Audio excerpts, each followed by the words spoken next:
संगमनेर नगर परिषद ॲक्शन मोडवर होळीच्या दिवशी अतिक्रमणांवर बुलडोझर, शहर मोकळं करण्यासाठी धाडसी निर्णय.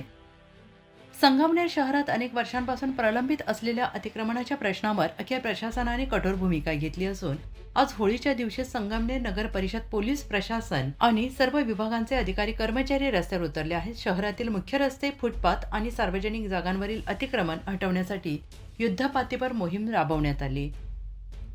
शहराची झपाट्यानं वाढणारी लोकसंख्या, वाढती वाहनसंख्या, दिवसेंदिवस अरुंद होत चाललेले रस्ते यामुळे संगमनेरकरांना वाहतूक कोंडी, अपघात आणि त्रासाला सामोरं जावं लागत होतं. व्यापारी आणि काही घटकांकडून वर्षानुवर्ष करण्यात आलेल्या अतिक्रमणामुळे सामान्य नागरिक अक्षरशः हैराण झाले होते. मात्र मतांच्या राजकारणामुळे या विषयाला कोणी हात घालण्याची हिंमत करत नव्हते. पण यावेळी प्रशासनाने दाखवली नो कॉम्प्रोमाइज भूमिका.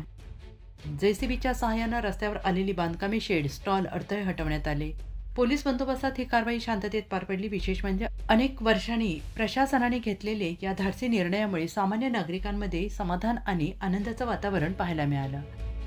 नागरिकांचं स्पष्ट मत, स्वच्छ, सुंदर आणि वाहतुकीला मोकळं शहर हवं असेल तर अतिक्रमणे हटवणे हा एकमेव पर्याय.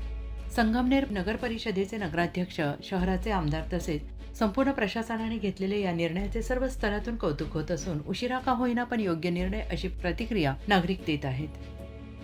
संगमनेरचा निर्णय आता इतर शहरांसाठी आदर्श ठरणार. आज संगमनेरमध्ये सुरू झालेली कारवाई ही फक्त अतिक्रमण हटवण्याची मोहीम नसून शहर शिस्तीत आणण्याची सुरुवात मानली जाते आहे. मुख्य रस्ते मोकळे नसतील तर विकास केवळ कागदावरच राहतो हे वास्तव प्रशासनाने ओळखलं आहे. आता वेळ आली आहे प्रत्येक शहर आणि गावाने संगमनेरचा आदर्श घेण्याची. मुख्य रस्त्यांवरील अतिक्रमण हटवल्याशिवाय ना विकास शक्य ना सुरक्षित प्रवास. अतिक्रमण हटले, संगमनेर मोकळा श्वास घेऊ लागला.